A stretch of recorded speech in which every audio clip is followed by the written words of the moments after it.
अगर रोका जा रहा है तो मुझे अकेले को जाया जाए, बाकी लोग रुक जाएंगे।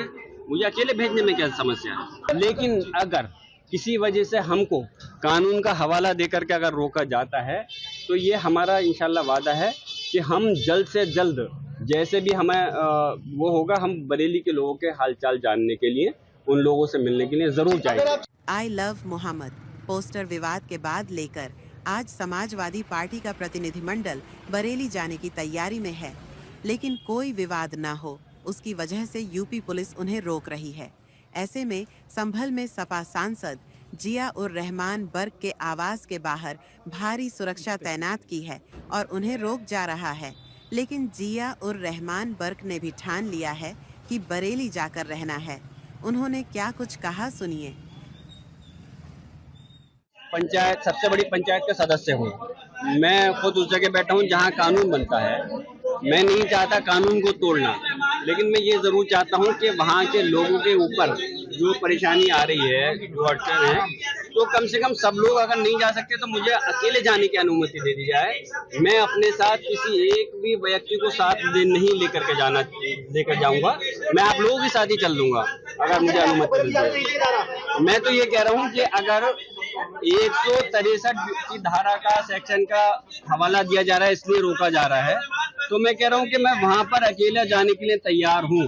जाहिर सी बात है, बाहरी लोगों पे आने के लिए पाबंदी लगा दी गई है, तो वहां पर मैं कोई आम व्यक्ति नहीं, मैं एक संवैधानिक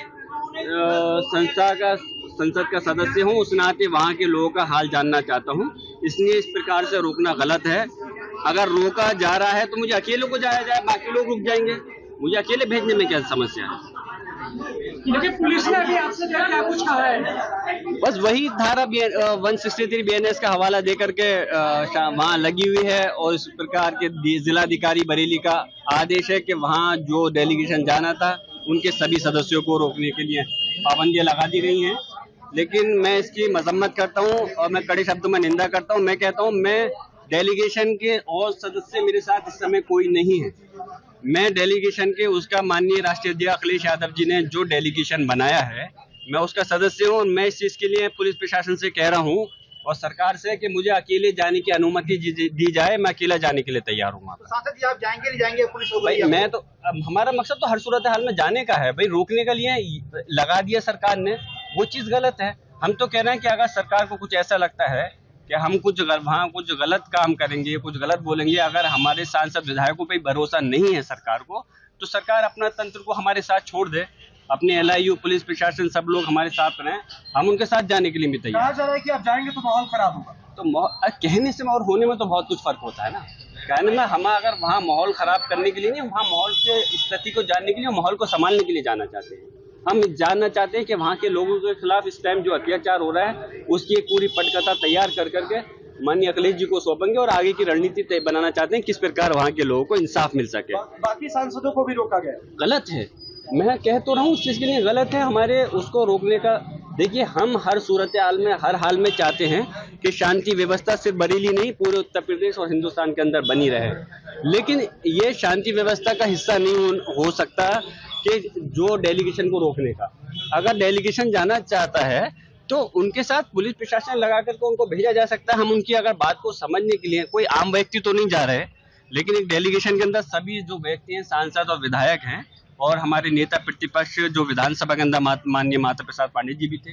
अफसोस है, मेरी उनसे बात हुई, उनके घर भी पुलिस प्रशासन लगा करके उनको भी वहां पर हाउस अरेस्ट कर दिया गया है।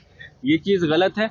लेकिन मैं इतना जरूर कहूंगा, देखिए, हमारा हर हाल में, हर सूरत में हमारा जाने का मकसद आज ही है और हम आज जाना चाहते हैं। लेकिन अगर किसी वजह से हमको कानून का हवाला देकर के अगर रोका जाता है तो ये हमारा इंशाल्लाह वादा है कि हम जल्द से जल्द जैसे भी हमें वो होगा, हम बरेली के लोगों के हालचाल जानने के लिए, उन लोगों से मिलने के लिए जरूर जाएंगे। अगर आप जाते हैं तो वहाँ लोगों से बातचीत करेंगे, बैठकें करेंगे? और क्या मकसद है हमारा वहाँ जाने का? मकसद यही है कि वहाँ के लोग पर जो अत्याचार हुए हैं, पीड़ित परिवारों से मिल सके और जो सच्ची घटना है, जो चीज बात है, उसको एक पेपर की शक्ल में लिख करके आगे माननीय राष्ट्रपति अखिलेश जी को सौंप सकें। और हम जाना चाहते हैं वहाँ पे, और सिर्फ इस मकसद से जाना चाहते हैं कि वहाँ के लोगों को इंसाफ मिलना चाहिए। जो उनके ऊपर जुल्म हो रहा है, ज्यादती हो रही है, उसको रुकना चाहिए। अब ये हद पार हो चुकी है और इस प्रकार की कार्रवाई गलत है एकदम। सर आपको पहले कुछ कहा गया था, हाउस अरेस्ट से पहले कुछ कहा गया था? कह रहा हूँ कि क्यों ये ऐसा आदेश दिया गया रोकने का? तौफीक रजा साहब के साथ देखिए, जो उनको 10 में से 7 मुकदमों में उनको किया गया है, हम ये पूछ रहे हैं कि पहले हमें ये चीज़ साबित करी दी जाए, जो वहाँ के 81 लोगों को लगभग अभी तक अरेस्टिंग हो चुकी है और 10 मुकदमों के अंदर वो है, तो उन लोगों का दोष क्या है, दोष तो साबित करेंगे। अब जब तक न्यायपालिका में जहाँ जाया जाएगा तब तक बहुत लंबा समय हो जाएगा। जब तक मैं बता रहा हूँ, न्यायपालिका में हम अगर अपनी बात को ये जाकर साबित करेंगे कि हमारे लोग दोषी नहीं हैं, तो इतने लंबे समय तक वो लोग बेचारे बेगुनाह जेलों में क्यों रहे? अगर पुलिस प्रशासन के पास ये सबूत है कि उन लोगों ने कोई कानून तोड़ा है, तो उसका सबूत क्यों नहीं देते वो मीडिया के सामने, आपके सामने? क्या मैं आपसे ही लोगों से एक सवाल करना चाहता हूँ, क्या बरेली के लोगों की अभी तक कोई ऐसी तस्वीर जो पुलिस प्रशासन ने आरोप लगाया है आप लोगों के सामने आई है कि वो गोली चलाते हुए या पत्थर चलाते हुए या पुलिस के हथियार छीनते हुए नजर आ रहे हो? मैंने तो और अभी तक लोगों ने देखी नहीं है। तो जब ऐसा है नहीं, तो पुलिस के पास तो सारा तंत्र है, पुलिस प्रशासन पे ड्रोन कैमरे भी थे, सारी चीज थी, तो फिर क्यों उनके पास वो फोटो और वीडियो अगर ऐसा है तो क्यों साझा नहीं कर रहे? लोगों के साथ में अन्याय हो रहा है और उनको मुकदमों में फांसकर उनकी प्रॉपर्टियों को सील किया जा रहा है, बुलडोजर चलाया जा रहा है, लोगों के पाँव में गोली मार के इनकाउंटर करके इनको अरेस्ट किया जा रहा है। हम इसके सख्त खिलाफ हैं और हम चाहते हैं कि वहां पर जाकर के लोगों को, पीड़ित परिवारों से मिलकर के एक सही रिपोर्ट बना सकें, जिससे कि आगे को उनको न्याय दिलाने में मदद मिल सके। जाने की कोशिश कर रहे हैं? नहीं, हमारा मकसद है जाने के, रोकने का क्या मकसद है, हमें बताएं क्या आधार क्या है। स्थानीय लोगों पर जब इतना आप लोग डर के भाव में उनको इतना डर पैदा कर दोगे, आपने हालात, आप मीडिया के लोग हैं, आपको मुझे ये बताने की जरूरत नहीं है कि आज इस प्रदेश और देश के अंदर मुसलमान किस हालात में जी रहा है। उनके साथ जिस तरह से जुल्म ज्यादती और एक डर के भाव के अंदर उनको भयभीत किया जा रहा है, तो वो अब बेचारे अपने हाथ से मजबूरन हथौड़ा चला रहे हैं, गलत है। मैं तो उनसे मना कर रहा हूँ कि कोई भी मुस्लिम व्यक्ति, मैं मुसलमानों के साथ साथ उन समाज की भी बात कर रहा हूँ जिनके साथ में, चाहे अगर वो दूसरे समाज से ताल्लुक रखते हैं, उनके साथ में भी अगर कोई पक्षपात हो रहा है तो हथौड़ा खुद नहीं चलाइए।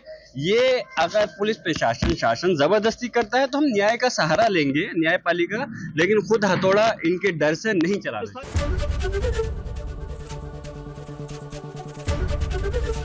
एबीपी गंगा, खबर आपकी, जुबान आपकी।